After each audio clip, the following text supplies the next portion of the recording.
¿Bendecidos? Amén. A ver, que si tu hermano te voltea a ver en esta hora, tendrás una sonrisa y una cara de satisfacción o así. Todavía algunos están batallando con el sabanazo, sabanazo dominguero. Ok, todos los niños, vamos a tomar este tiempo, estos segundos para que salgan los niños a ir a su clase. Y pues dale también para su ofrenda, para que pueda ofrendar y aprenda desde pequeño a ser fiel al Señor con las ofrendas también.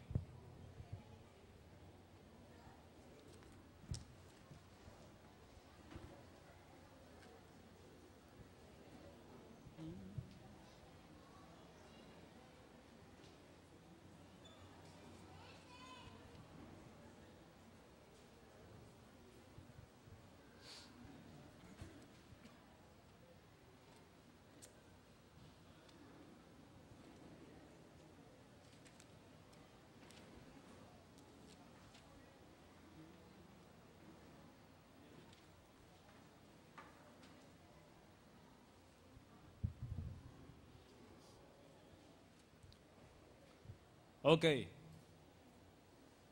ya estamos listos, ¿va? Bueno, muy bien. ¿Cuántos se enteraron que ayer, según algunas cuentas, iba a acabar el mundo? ¿Quién sabía de eso, Por ahí letreros y en toda la República pusieron avisos a las 6 de la tarde de cada país. Iba a ser, creo que, el fin del mundo. Y pues no se acabó. Aquí seguimos. En el 2000 la gente tenía una expectativa también de ese tipo de cosas y pensaron que se iba a acabar el mundo en el 2000. Y llegó el 31 de diciembre y muchos estaban muy preocupados, temblando. Y llegó y no pasó nada. Ni tampoco las computadoras se cayeron, ni se desbarató los sistemas de salud y como profetizaban desastres, nada de eso pasó. Interesante que cada determinada época la gente tiene esa curiosidad. No es la primera vez, sino que desde siglos pasados ya se ha estado profetizando el fin del mundo. Ahora pasa algo, que si alguien sigue profetizando el fin del mundo y al menos hay uno que profetice cada día el fin del mundo para tal fecha, pues a alguno le va a pegar, ¿verdad? Como cosas del azar, pero no que sea profeta, no porque le pegó por chiripa, no por eso significa que sea profeta.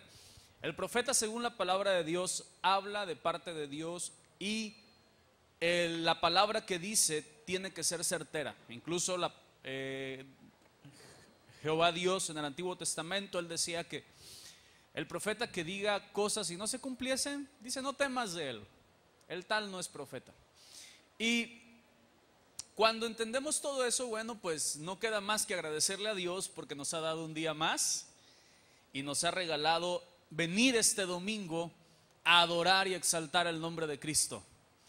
Y la cosa es, ¿qué vamos a hacer con estos días que Dios nos está regalando? Porque si nos los da, creemos que tenemos que vivir cada día con los propósitos de Dios, vivirlo al máximo. Pero no vivirlo al máximo significa vivir una vida loca con Satanás y en el mundo y en la diversión y en el placer. Vivir al máximo significa que vamos a cumplir los propósitos por los cuales Dios nos regaló este día. Entonces tú y yo no nos podemos permitir perder ni un solo segundo, ni un solo minuto. Si vivimos, hay que estar bien enfocado en donde vivimos. Y si vinimos en compañía de la iglesia, en compañía de la congregación de los santos, creo que tenemos que hacer que valga la pena. ¿Estamos de acuerdo? Y tú y yo podemos provocar esa presencia de Dios. Podemos, con nuestra actitud, permitir que los cielos se abran y que la presencia de Dios descienda y toque cada corazón, toque cada vida. Si tú vienes por primera vez, yo te voy a invitar a que tengas una expectativa que hoy Dios va a hacer algo contigo.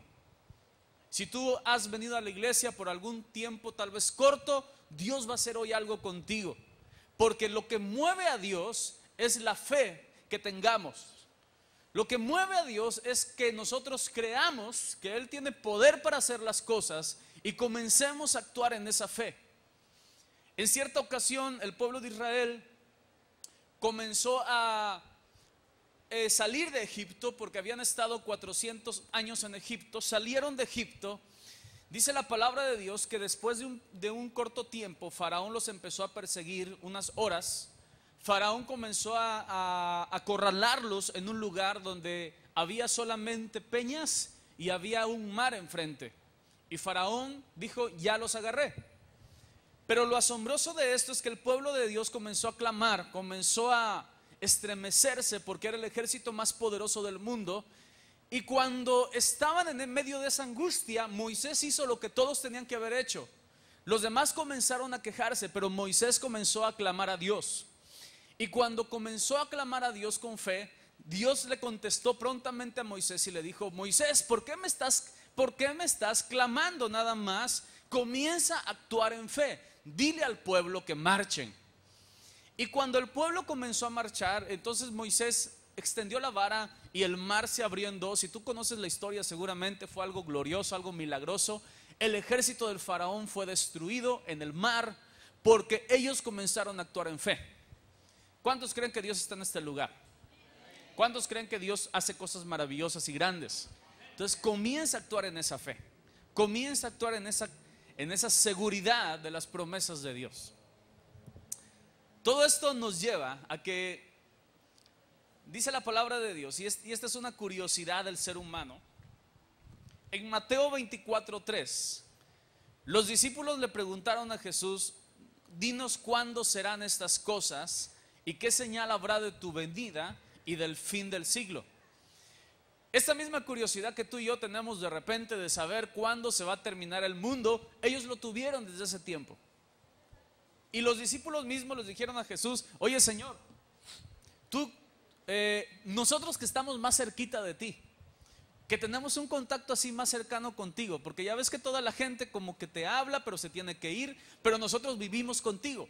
¿Habrá manera, habrá forma que nos digas a qué horas va a ser la venida, el fin del mundo y tu venida otra vez?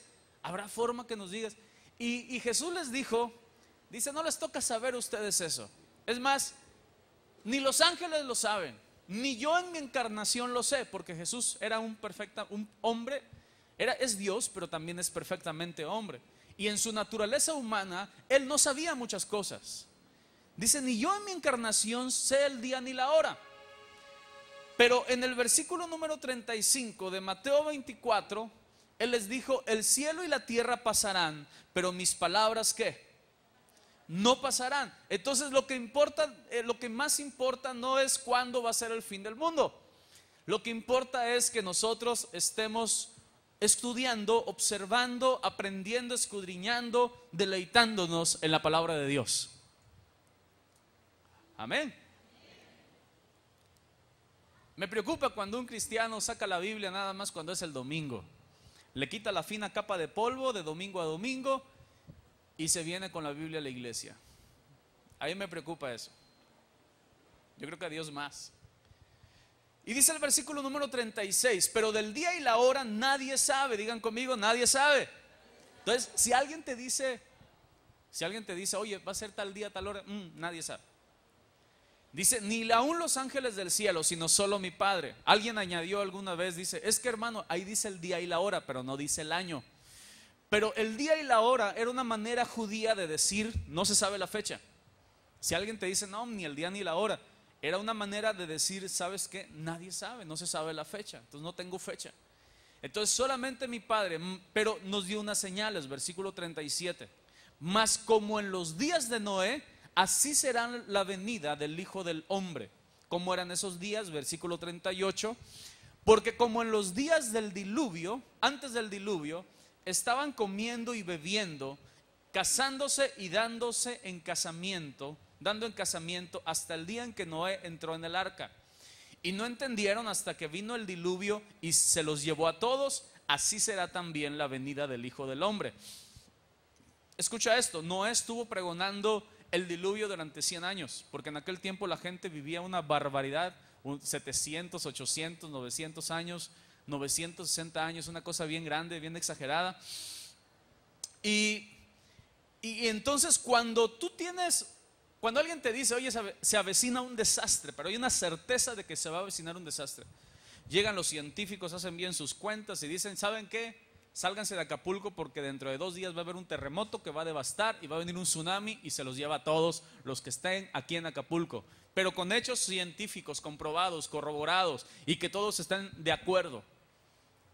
Como que pudiéramos creerle, ¿verdad? Bueno, vámonos más cerca. Imagínate que estás cerca de un volcán y el volcán comienza a erupcionar, ¿verdad? Y comienza a temblar la tierra y comienza a amenazar aquello que va a ser una hecatombe, y la gente y los científicos y el gobierno te dice salte. Lo que menos vas a hacer es planear casarte y darte en casamiento, ¿sí o no? Lo que menos en ese momento vas a planear es cómo están las vaquitas en el bosque, voy a sembrar una milpita. No, ¿verdad? Sino que te vas a preparar para una salida. Vas a preparar lo más posible y lo más rápido posible, de acuerdo a la circunstancia. Vas a preparar tu salida. Esta gente de Noé estaba comiendo, casándose, dándose en casamiento, y esto me da a entender que ellos estaban absolutamente despreocupados de lo que iba a pasar. Estaban sin poner la mínima atención. O sea que Noé era el loco de la colonia. Noé era el loco del país. Noé se la pasaba de arriba para abajo en sus predicando en los pueblos: arrepiéntanse, acerquen a Dios, busquen a Dios y métanse en el arca porque se avecina un desastre, se avecina el diluvio. Y esto lo hizo durante 100 años. Nacían niños y el niño le preguntaba a su papá y le decía: oye papá, ¿y ese señor que va gritando que va a venir un diluvio? ¿Qué es eso del diluvio? No, pues que es una inundación y que se va a perder el mundo. Y le decían: no, mijo, déjalo, está loco. Yo nací y seguía predicando lo mismo. Entonces la gente no le creía a Noé. Pero dice la palabra de Dios que no entendieron, versículo 39, no entendieron hasta que vino ¿qué? Entonces, hasta que vieron el desastre cerca, ellos no entendieron, y entonces se lo llevó a todos.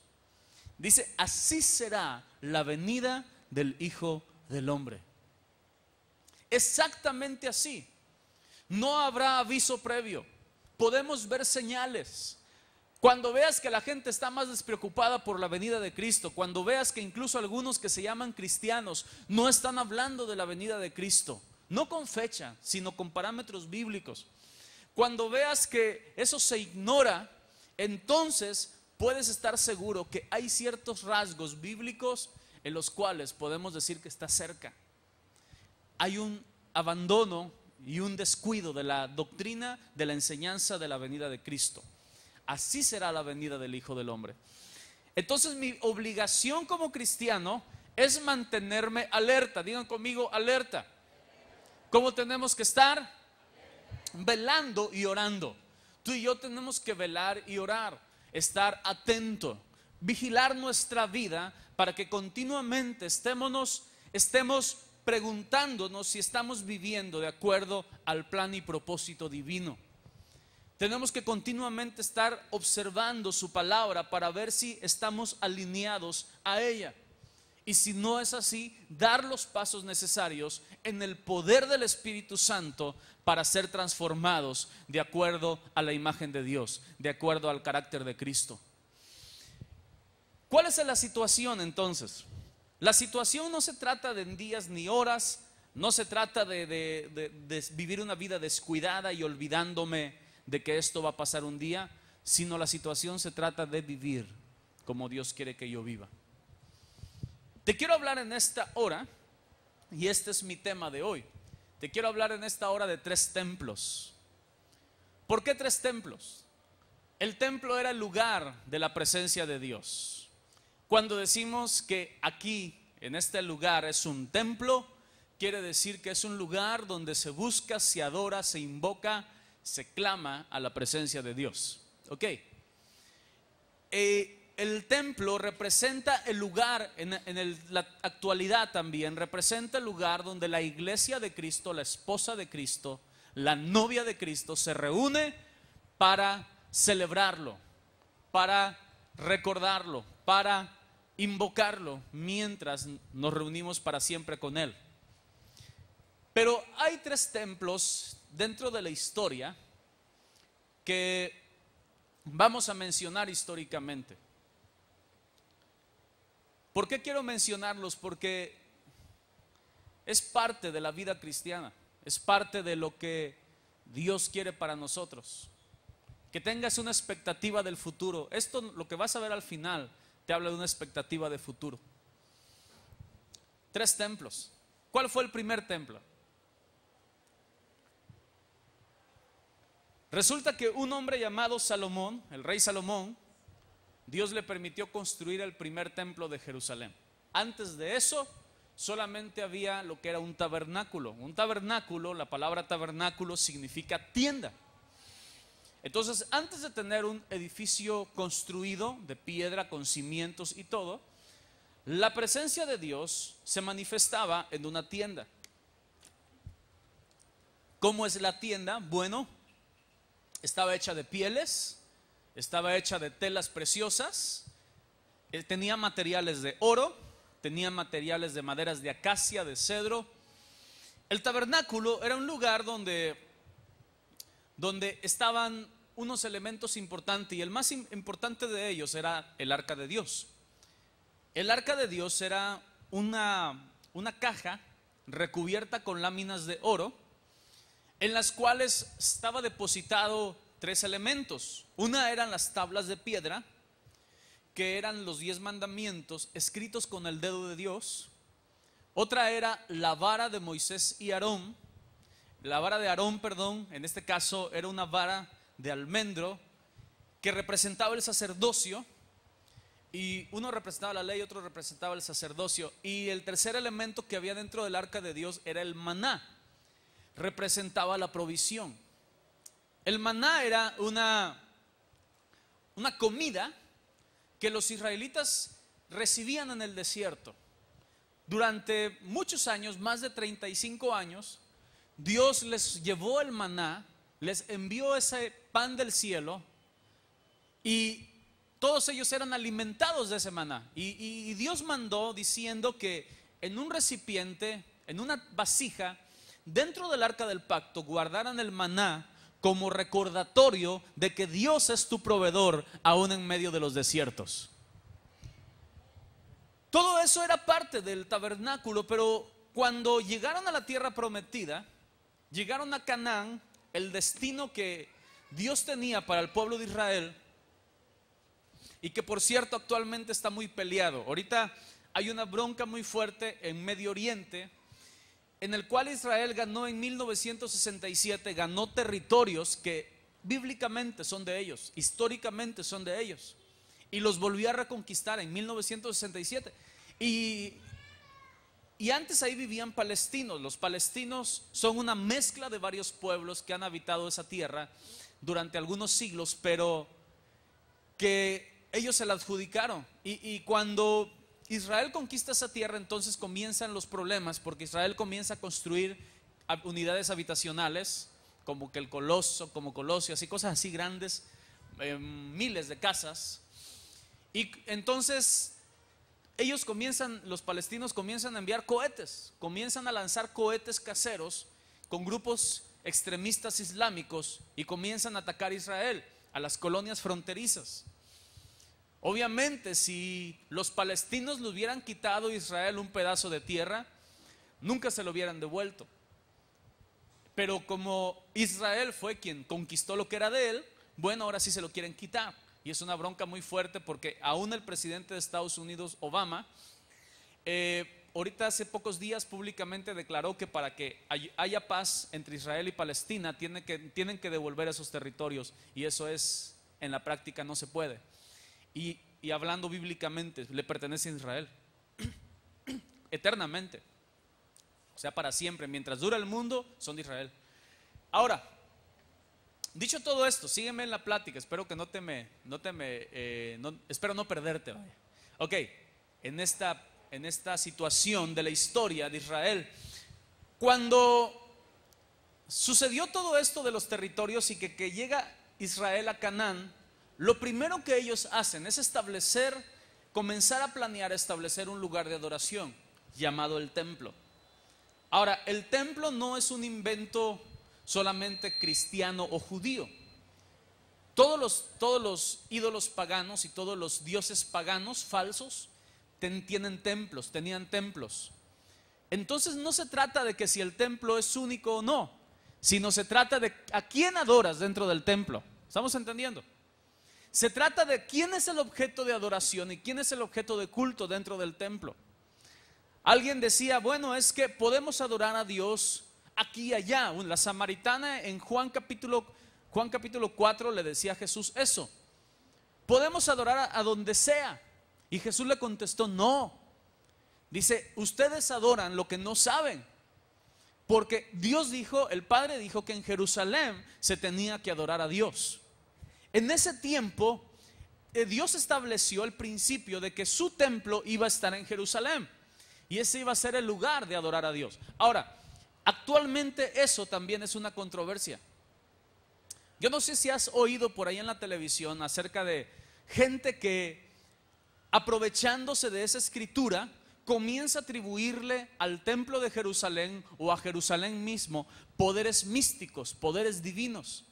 Y entonces te dicen que si tú en un sobre tú metes tu petición, ellos se van a encargar de enviarlos al templo de Jerusalén o al lugar de Jerusalén donde antes estaba, y van a orar por tu petición en el Monte de los Olivos, que está cerca de Jerusalén. Y si lo envías ahí, entonces se va a resolver tu problema, como si la solución fuera esa. Ahora la pregunta para ti que has oído de la palabra de Dios, dime, ¿acaso el templo de Jerusalén o el monte de Jerusalén es la solución para los problemas? ¿Tú crees realmente que con enviar una carta a un lugar se va a resolver tu problema? No, ¿verdad?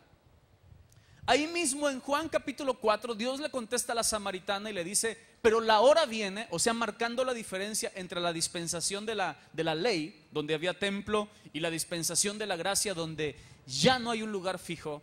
Mujer, la hora viene, y ahora es cuando los verdaderos adoradores, o sea, distinguiendo entre adoración falsa y adoración verdadera, cuando los verdaderos adoradores adorarán al Padre en espíritu y en verdad. Entonces, cuando le llamamos a un lugar templo, ya no necesitamos ninguna imagen, no necesitamos ningún cuadro, no necesitamos ninguna pintura, porque los verdaderos adoradores dirigen una verdadera adoración a Dios en espíritu. Algo que no vemos, pero sabemos que está aquí con nosotros.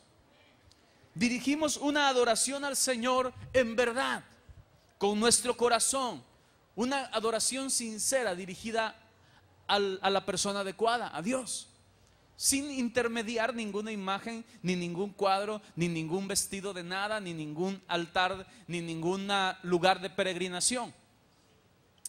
Este primer templo fue algo glorioso, algo hermoso. Si tú sabes la historia bíblica, el templo de Salomón fue un lugar recubierto de oro, que tenía unas estructuras majestuosas. Dice que Salomón, la fama de Salomón se extendió hasta los confines más remotos de la tierra, y de los lugares más lejanos venían a oír la sabiduría de Salomón. De los lugares más lejanos hacían caravanas para escuchar al rey, que tenía riquezas como nunca se habían sabido en toda la tierra. El trono de Salomón era una cosa impresionante, y cuando Salomón hizo el templo de Dios, lo hizo de la mejor manera, contrató a las mejores personas que había disponibles para trabajar en esos días. Era algo majestuoso. En ese templo, David antes había establecido en el tabernáculo de David en Silo, él había establecido que 24 horas al día, 365 días al año, se estableciera música y alabanza para adorar a Dios. Hicieron turnos de cantantes, de trompetistas, de arpistas, de címbalos resonantes, tambores sonando, y todo el tiempo la característica del tabernáculo de David es que había una perpetua alabanza a Dios. Y como dice la palabra de Dios, que esas cosas son la sombra de lo que ha de venir, Quiere decir que tú y yo como cristianos, como hijos de Dios, cada vez que venimos a adorar a Dios en su templo, tenemos que llenar este lugar ¿de qué? De alabanza y adoración al Señor. ¿Te das cuenta por qué Dios obra a través de los cantos? Dios obra a través de las canciones. Tú de repente estás ahí un poquito triste y comienzas a escuchar una canción y tu corazón se llena de gozo y despierta tu espíritu y comienzas a ser libre, porque Dios ha establecido que su lugar de adoración sea un lugar de alabanza y sea un lugar de gozo. Sea un lugar donde sientas la libertad de tu espíritu y de corazón para danzar, para gritar, para aplaudir. Sea un lugar donde nadie te mire feo. ¿Sabes? La atmósfera del templo de Dios tiene que ser una atmósfera en la cual alguien pueda estar haciendo locuras en la presencia de Dios, totalmente tocado por la presencia de Dios, y que nadie lo mire feo, porque todos están haciendo lo mismo. ¿Estamos bien? Si tú te juntas con 20 locos que están gritando y que están aplaudiendo y que están chiflando y que están brincando porque su equipo metió gol, y tú te pones serio y te pones todo serio, todo difícil ahí, como que estás un poquito complicado y triste, y todos te miran y te dicen, bueno, ¿qué te pasa a ti? Porque todos están participando de una felicidad, pero tú no estás haciendo lo mismo, no estás contagiado. En muchas ocasiones nosotros venimos a la iglesia y pensamos que venimos de un mundo donde la tradición nos enseñó así, y pensamos que el templo de Dios es un lugar donde entras en silencio, te sientas en un lugar sin que nadie note tu presencia, escuchas 30 minutos sin decir nada, te paras del lugar, sales de ahí, ¿verdad? Y ya cumpliste. Eso era lo que nos enseñó ¿quién? La tradición. Pero nunca en la palabra de Dios el templo de Dios fue así. Obviamente había áreas, había momentos. Eso son parte de las reuniones, que hay momentos de la reunión. Aún en el tabernáculo de David de repente decían silencio y todos comenzaban a escuchar el mensaje. Pero en el tiempo de júbilo todos participaban de ese júbilo, porque sabían que Dios se agrada en medio de la alabanza de su pueblo. Dios habita en medio de la alabanza de su pueblo. Este templo de Salomón era un lugar que cuando lo inauguraron, quiero decirte que Salomón sacrificó 1000 sacrificios, una cosa tremenda, de vacas, de ovejas, porque antes era la manera en que llegaban a Dios, a través de animalitos sacrificados. Y todo eso era símbolo de la muerte de Cristo. El cordero sacrificado en el altar era símbolo de cuando Cristo, el Cordero de Dios, iba a ser sacrificado en la cruz. Y cuando Salomón inaugura el templo, dice que hizo una multitud de sacrificios, porque Dios era digno de eso.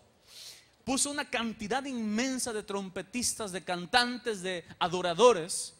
Y cuando comenzaron a levantar la voz, dice la Biblia que la presencia del Señor llenó ese lugar.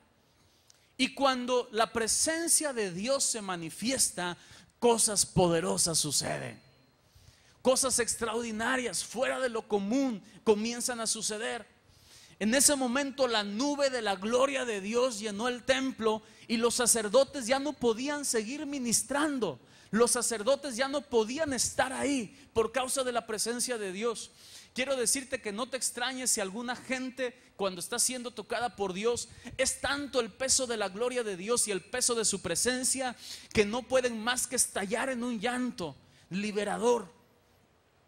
Ayer estaba platicando con un taxista que se alejó de Dios y estábamos platicando con él, y él me dijo, yo cuando fui a Estados Unidos, yo ahí me estuve congregando 7 meses, y dice que una vez oraron por mí. Cuando oraron por mí me comencé a sentir pesado y suelo. Cuando vi, ya estaba en el suelo y comencé a sentir algo bien bonito ahí, y me levanté y sentía la presencia de Dios. ¿Y qué pasó después con eso? Le pregunté. Bueno, es que llegué a México y ya no me alejé, ya no asisto a ningún lado. Porque la presencia de Dios se manifiesta en aquellos que solamente se disponen, abren su corazón, solamente en aquellos que dicen, Señor, aquí estoy disponible para ti. Y el Señor dice, muy bien, ahí te va mi presencia. Ahora, en otros se manifiesta, escucha esto, en otros se manifiesta para decir, y te toca tu vida y te sacude y te estremece, para que a tu vida le pongas un alto del camino en que llevas. Se escucha bien esto. En algunos se manifiesta la presencia de Dios porque ellos abren su corazón, abren su vida, se disponen y el Señor los toca. Pero en otros les dice el Señor: me estoy manifestando en tu vida para que aprendas que yo soy real y entonces le pongas un alto del camino al que llevas. Por eso es que una persona tal vez puede estar en mal paso, en malos pasos espirituales, pero aún así tú lo ves en el templo estremecerse por la presencia de Dios. Dios está hablándole para que se detenga. Y en ese templo de Dios de Salomón, en ese lugar, cada vez el sacerdote hacía sacrificios delante de Dios para perdón.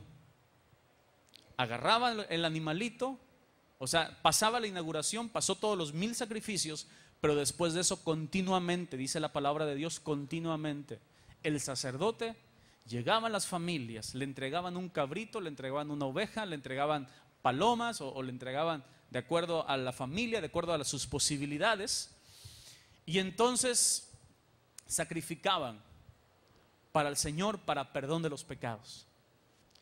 Yo aquí aprendo algo. El templo es un lugar de reconciliación. Digan conmigo: reconciliación. Es un lugar de reconciliación con Dios. Lejos de Dios rechazarte por el pecado, lejos de Dios estar tan enojado contigo que no quiere verte, ni quiere escucharte, ni quiere, y muchas veces estamos avergonzados de lo que hicimos y no queremos venir porque sabemos que la presencia de Dios ahí está. Lejos de eso, Dios te dice: ven a mí, porque al que a mí viene no le echo fuera.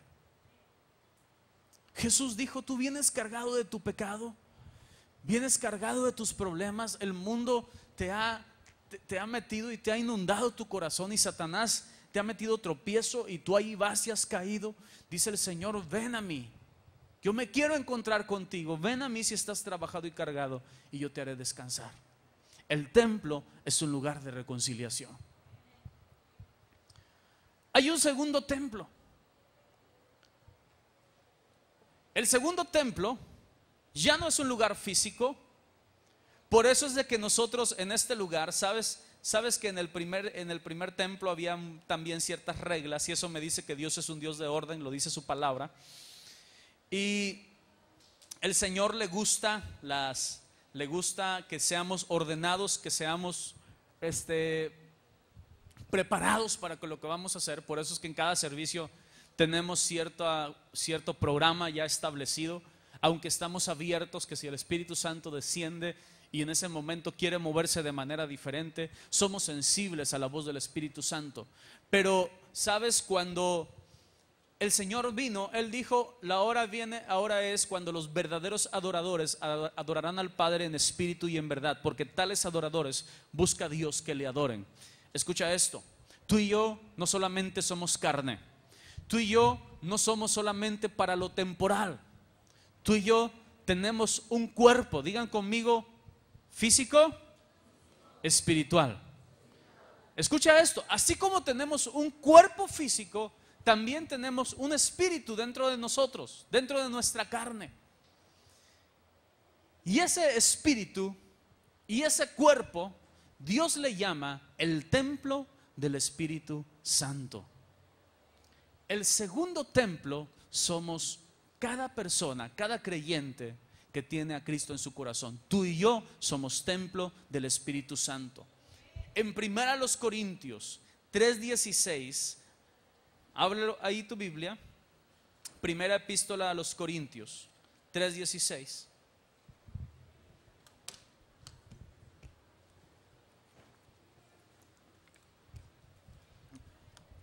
¿Ya lo tienes?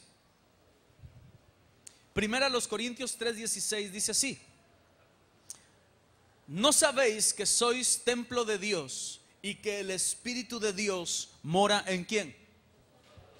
A ver, entonces si el templo es un lugar donde la presencia de Dios se manifiesta y está, entonces mi cuerpo es un lugar donde la presencia de Dios habita y mora.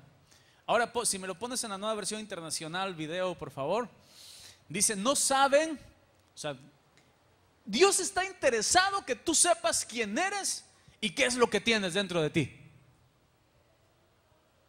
Escucha esto: porque si tú sabes eso, Entonces tú vas a procurar que el templo esté digno para la persona que habita permanentemente en ese lugar. ¿Estamos oyendo, varones? A ver, todos los varones digan amén. ¿Quién habita dentro de nosotros? El Espíritu Santo. Entonces, como varones tenemos que continuamente estar analizando si ya hay polvo dentro del templo, si por ahí hay basura acumulada dentro del templo, y sacarla en el nombre de Jesús.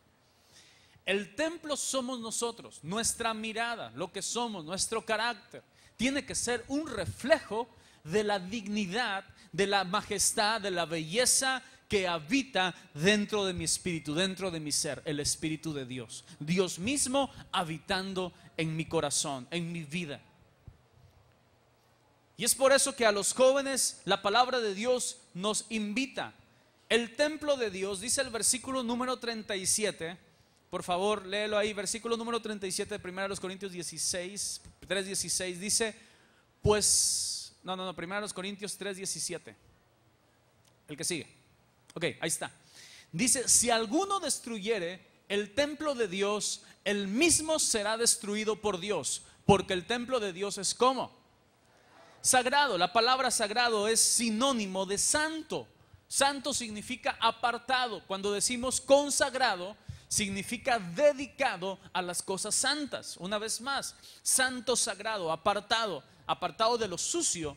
Y cuando decimos que es consagrado, significa que está dedicado a la santidad, a las cosas santas. Mi cuerpo es el templo de Dios santo.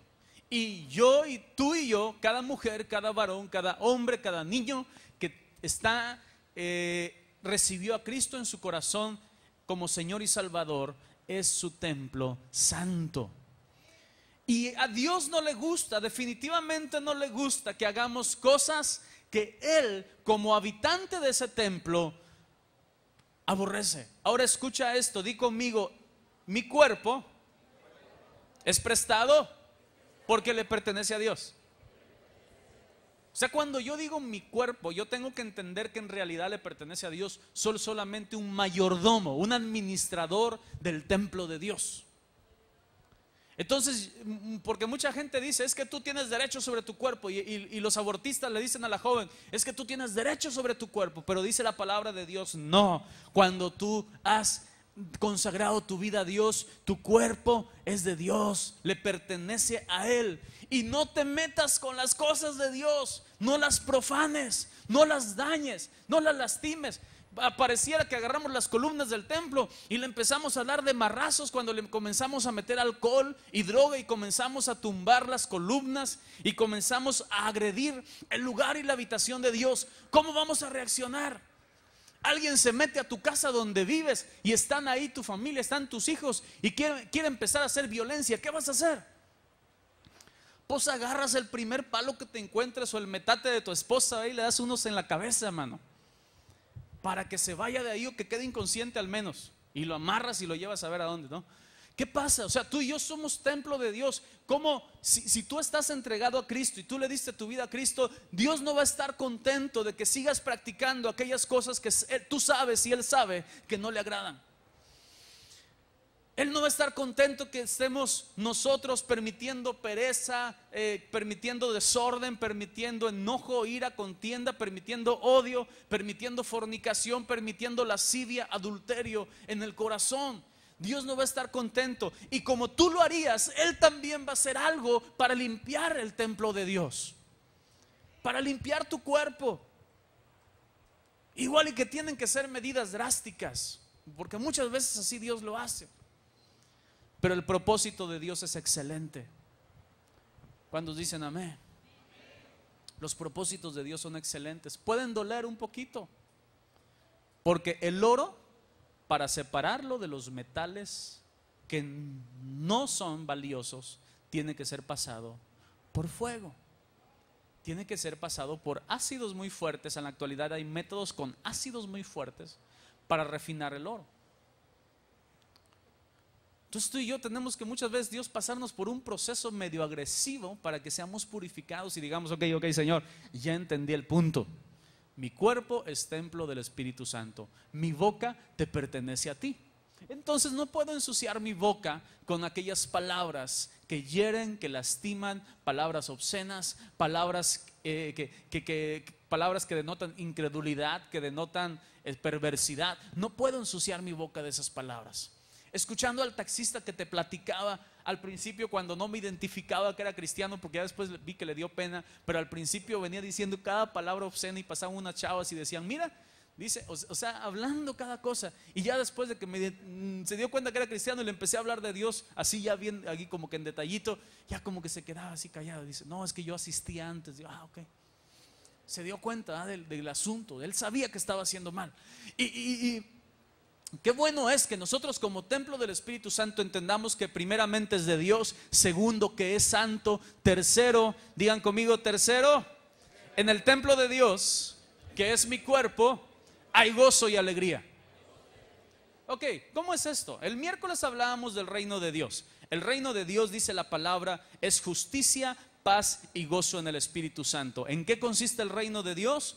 En justicia, paz y gozo en el Espíritu Santo. Eso lo dice en Romanos 14:17.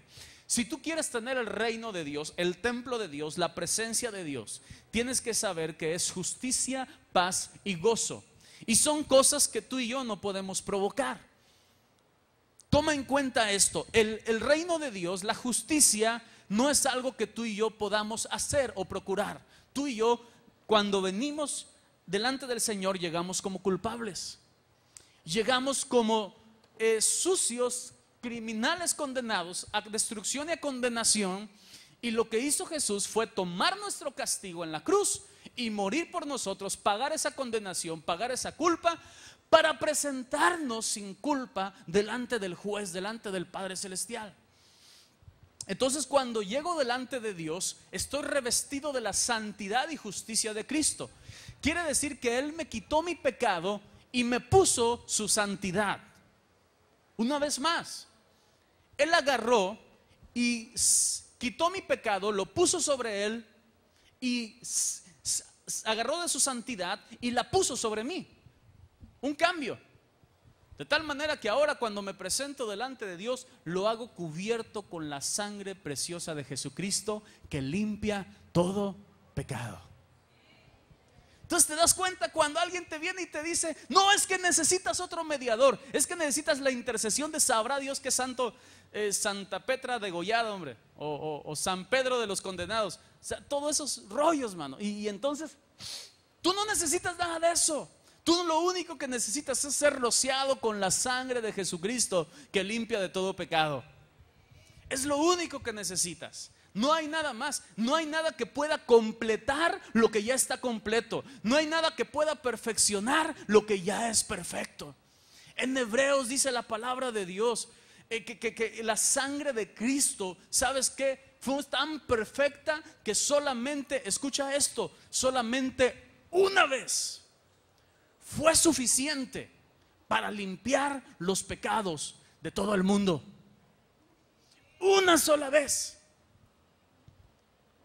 Entonces cuando alguien dice, cuando alguien va y por ahí en medio de rituales quieren crucificar otra vez a Cristo y todo, dice la palabra de Dios que eso ya es en vano, porque una vez y para siempre fue hecho el sacrificio por mí.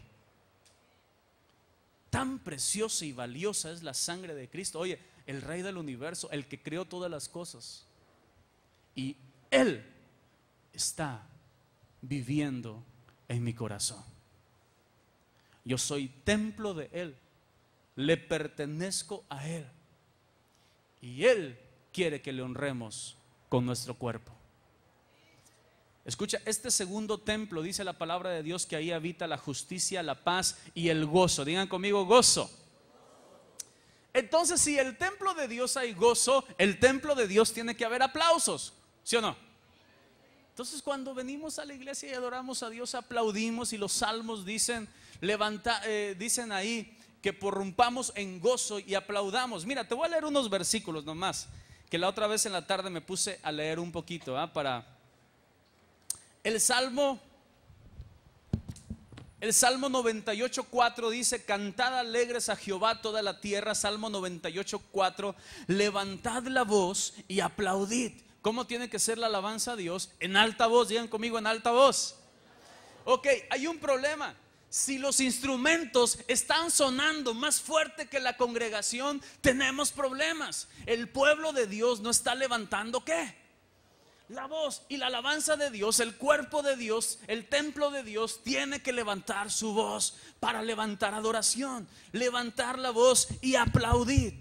Pero también dice el Salmo 33 versículo 2: aclamad a Dios con arpa, cantadle con salterio y decacordio. Y dice el mismo Salmo, bueno, en el 150 dice que le alabemos con panderos y con danzas, le alabemos con címbalos resonantes, le alabemos con címbalos de júbilo. Mi cuerpo, templo del Espíritu Santo, tiene que ser un lugar de alabanza que se manifieste en forma ruidosa, en forma fuerte. Porque de repente estamos muy callados, ¿va? Bueno, si no te sabes el canto, ok, yo te comprendo, pero nos preocupamos por eso y por eso ponemos la letra. Hermano, que cuando salgas de aquí de Nuevo Horizonte, es que tú saliste con la garganta todo lo que da, porque cantaste a Dios con alta voz. Amén. Ahora fíjate nada más. Cuando das ese amén, ¿cómo lo das? Amén. Oye, te voy a regalar $1,000,000. Amén. Te sacaste la lotería. Amén. Jesucristo es Rey y vive en tu corazón. Como que vas reaccionando al asunto. Jesucristo vive y Él es digno de ser en gran manera alabado. Oh, se oyó mejor ese amén, hermano. Dios se agrada de esos aménes, brother. O sea, no algo ahí como que como un religioso, porque llego ahí a misa y estoy ahí todo quietecito. No, esto no es una misa, esto es el reino de Dios. Es justicia, paz y gozo. Es algo glorioso, algo hermoso, algo lleno de su presencia. Entonces cuando toca el tiempo de danzar, mi hermano, dánzale con gozo al Señor. Cuando toque el tiempo de levantar la voz, levántala con ganas, porque Dios es digno de ser en gran manera alabado. Pero escucha esto, también dice aquí la palabra de Dios que también tengamos, hay tiempo para eso. Dice Salmo 95:6: venid, adoremos y postrémonos, arrodillémonos delante de Jehová nuestro Hacedor. Hay tiempos en la presencia de Dios y en su adoración en que el templo de Dios, que soy yo, postrado, arrodillado delante de Jehová, le adore. Ok. Yo entiendo si te duelen las rodillas un poquito, igual y tal vez te tengas que quedar sentado, pero en la actitud de tu corazón estás humillado y postrado delante del Rey. Y si tú estás joven y pueden hacerlo, entonces que tus rodillas no se queden tiesas, póstralas y dóblalas delante del Señor, porque esto es un símbolo de adoración. Pero también dice la palabra de Dios en el Salmo 68:3, escucha esto, está bueno, dice: los justos se alegrarán y se gozarán delante de Dios y saltarán de alegría. Una vez más, Salmo 68:3, los justos se alegrarán, se gozarán delante de Dios, y por ese gozo que hay en ese lugar, saltarán ¿de qué? De alegría. Entonces cuando danzas al Señor, estás expresando alegría. Estás expresando gozo, el templo de Dios está gozando. Si alguien te mira raro, olvídate, porque no lo estás haciendo para el de al lado. Lo estás haciendo ¿para quién? Para el Señor. Lo estás haciendo para su alabanza, para su deleite. Lo estás haciendo porque hay un gozo en tu corazón por tu salvación y por el perdón de tus pecados que te lleva a adorarlo con saltos, a aclamarlo también con danza. ¿Sabes? Y esto no es el único texto. Si yo quisiera mencionar textos donde la palabra de Dios te invita, te incita, te motiva a hacerlo con danza. Salmo 149:3 dice: alaben su nombre con danza. Salmo 150 del 1 al 4: alaben a Dios en su santuario con pandero y danza. Y dice en Hechos capítulo 3 versículo 8: el hombre que había sido inválido entró con ellos en el templo, saltando, andando y alabando al Señor. Dice segunda de Samuel 6:14: David danzó con todas sus fuerzas delante de Jehová. Y Jehová no le mandó un rayo porque estaba haciéndolo así David, sino que Jehová se gozó en la danza de David porque era para él con todo su corazón. Ahora, qué bonito es el segundo templo. Disfrutamos el segundo templo, ¿sí o no? Disfrutamos, nos deleitamos porque yo llevo, escucha bien, yo llevo el reino de Dios. Tú y yo no necesitamos llegar solamente cada domingo a adorar al Señor. En tu casa es el lugar de avivamiento. Tu cuarto es el lugar donde la presencia de Dios se quiere manifestar. Tu lugar de alcoba, donde estás reunido con tu familia en tu casa, es ahí el lugar donde Dios quiere manifestarse poderosamente. Y que está una alabanza que te pongas ahí en tu grabadora, en tu computadora, y que de repente comiences a saltar de gozo y comiences a gritar y comiences a llorar y comiences a postrarte delante del Rey, porque tú eres el portador de la presencia de Dios. No necesitas llegar aquí solamente. No esperes cada domingo. Y es por eso que muchas veces llegamos desconectados. Porque si eres un cristiano dominguero vas a llegar desconectado y vas a llegar aquí como que se te resetea el cassette, ¿no? Así el chip, ¡puc! Y una vez más cada domingo, otra vez vuelvo a empezar y como que va subiendo. Tú, alabas a Dios, termina el culto, estás extasiado en la presencia de Dios, pero te olvidas de eso de lunes a sábado. Y cuando te olvidas de eso, entonces ya no hay una continuidad, ya no hay un seguimiento. Lo que Dios quiere es que cada domingo sea un detonante de tu semana gloriosa en la presencia de Dios. Ok. Dios quiere que cada domingo tú y yo explotemos en su presencia, y el lunes sigamos con ese fuego, y el martes sigamos con ese fuego, y el miércoles, aunque me regañan en el trabajo y aunque me digan que estoy loco y aunque me digan medio fanático y aleluya, la alabanza esté de continuo en mi boca. Y el jueves y el viernes, aunque estén las presiones de la vida, yo alabo y glorifico al Señor, porque yo soy el templo del Espíritu Santo. Amén. Eso, ese amén estuvo más bueno. Tercer templo. Ya con esto termino. El tercer templo es la esperanza bienaventurada. Dice la palabra de Dios en Génesis que cuando Dios hizo al hombre, dice la palabra que Dios mismo tomó de su espíritu. Escucha bien, esto está increíble. Dios agarró, primeramente Dios agarró al hombre y de la tierra, que la tierra Dios la formó de la nada. Ahora los científicos están sacando unas teorías bien raras que dicen que, ya ves que decían primero que el Big Bang, que era una explosión que creó el universo. Ahora dicen, bueno, es que antes había otro universo y ese universo se contrajo y explotó, y de ahí salió el universo actual. Bueno, ya cada rollo que sacan, caramba, ya no saben ni cómo hacerle para negar a Dios. Dice la palabra de Dios que Dios hace la tierra de la nada. Dice, fue hecho, sea la tierra, sea la luz, sea la oscuridad, ¡puc!, fueron hechos. Y cuando hizo eso, Él agarró la tierra, formó al hombre, el último día de su creación, el sexto día, porque era la culminación de un proceso creativo que involucraba un reflejo de su gloria. ¿Sabes? En ninguna otra creación, escucha esto, en ninguna otra creación se refleja tanto la gloria del Señor como cuando Dios crea a Adán. Ningún ángel disfrutaba la intimidad que Dios tenía con Adán. Escucha bien, lee la Biblia. Dice en Ezequiel que cuando los querubines están en el trono de Dios, sus ojos están cubiertos porque se cubren con las alas su cara por la gloria de Dios. No pueden ver la gloria de Dios. Y Adán y Dios platicaban como amigos, como tú y yo estamos ahorita platicando y nos sentamos y al final nos reímos un ratito y estamos. Así Dios platicaba con Adán y descendía día tras día para platicar, porque lo hizo de una manera muy especial. Escucha, pero ¿por qué fue eso? Dice en Génesis, en el versículo número 7 del capítulo 2 de Génesis, Versículo número 7 del capítulo 2. Está interesantísimo esto.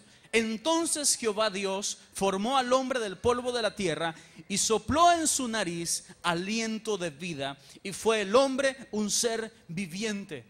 La palabra correcta y la traducción adecuada para este versículo, para que se te amplíe el entendimiento aquí, quiere decir que Dios sopló aliento de vida. La palabra aliento y espíritu es la misma palabra. Quiere decir que Dios tomó de su espíritu que había en él y lo puso en Adán. Tú y yo podemos tener comunión con Dios cuando somos restaurados a través de la sangre de Cristo, porque el Espíritu de Dios nos formó, nos hizo y fue el que nos dio vida. Nosotros no tenemos ningún espíritu de chango, ni de chita, ni de tigre, ni de león, ni de ninguna ameba prehistórica, ni de nada de nada. Tú y yo salimos y tenemos vida directamente por el Espíritu de Dios. Dios no hizo nunca eso con ninguna creación, ni siquiera con los ángeles. Él agarró y lo formó con tanto detalle, y Dios puso de su espíritu en él y tuvo vida. Escucha esto: salimos de Dios, venimos de Dios, y Dios es nuestro origen y Dios es nuestro destino. Fuera de Dios no tenemos nada. Fuera de Dios no somos nada. Fuera de Dios nos sentimos como el pececito fuera del agua. Puede tratar de respirar, puede tratar de vivir, pero no puede vivir porque está fuera de donde pertenece. Tú y yo pertenecemos a Dios. Y el hombre, cuando regresa a Dios, simplemente está regresando a su origen, está regresando a su casa. Pero ahora tienes que entender esto: hay anhelos sin cumplir todavía. El día jueves sucedió algo bien terrible. El día jueves a las 7 de la mañana levantaron a una pareja de hermanos, hijos de cristianos también, con un bebé, y ellos son hijos de una pareja que viene a la congregación en la tarde, y el día jueves los levantaron, y 3 horas después de que pagaron una cantidad, los soltaron. Pero lo más serio de esto, escucha, lo más tremendo de esto es de que a la persona, al varón, al hermano, fueron tan duros los golpes que le dieron que minutos después murió, falleció. Y estuvimos con ellos el jueves, estuvimos con ellos el viernes acompañándolos, y realmente es difícil porque tú dices, bueno, toda la expectativa por delante, los años por delante. Era muy joven, 37 años aproximadamente, y todo se dice uno, tantas preguntas, y dice, bueno, Dios, ¿qué pasó ahí? ¿Dónde estabas tú en ese momento? ¿Por qué permitiste que pasara eso? Y cuando estaba yo compartiendo en el velorio, yo les empecé a leer en 1 Tesalonicenses, cuando Dios dice a través del apóstol Pablo: tampoco queremos, hermanos, que ignoréis de lo que pasa cuando una persona con Cristo muere, para que no se entristezcan. Te lo estoy parafraseando: para que no se entristezcan como los gentiles que no tienen esperanza. Hay anhelos todavía que no se han cumplido, pero escucha esto: tenemos esperanza. La esperanza, escucha esto, la esperanza significa una certeza absoluta. La esperanza es Dios, en Dios es una certeza absoluta de lo que está en su palabra, y si Él dijo algo, se va a cumplir exactamente como Él lo prometió. Quiere decir que tú y yo, un día, si morimos en esta tierra, no importa. Alguien dijo, es que un cristiano una vez dijo, y tiene un poquito de razón, dice: el problema no está en que tenga miedo yo a la muerte, dice, porque de todas maneras muero, vivo soy del Señor, muero estoy con el Señor, gano. El detalle está en muchas veces cómo va a ser esa transición. Va a ser con enfermedad muy larga, algún infarto corto, algún accidente instantáneo. O sea, ¿cómo va a ser? Y eso como que un poquito nos desconcierta luego, ¿no? Fueron seguramente horas muy difíciles para este hermano. Horas muy difíciles, 3 horas muy difíciles, muy complicadas. Y en el velorio yo estaba diciendo, el hermano está con el Señor. Martín está pasando lista en la presencia de Dios. Y nos gozamos. Y yo vi que había consuelo en el corazón de cada uno de los que escuchaban. Pero cuando nosotros contemplamos todo eso, y lo miramos de lejos, porque todavía no son anhelos cumplidos, pero tenemos esperanza, tenemos certeza. Escucha, el tercer templo, dice la palabra de Dios que es un evento futuro y eterno. Apocalipsis 22:1, dice así la palabra de Dios. Te estaba hablando de regresar a Dios, regresar a tu origen.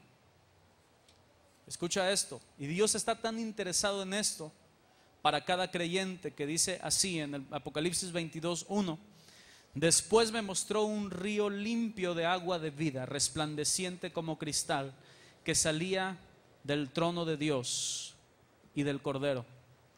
En medio de la calle de la ciudad y a uno y a otro lado del río está el árbol de la vida.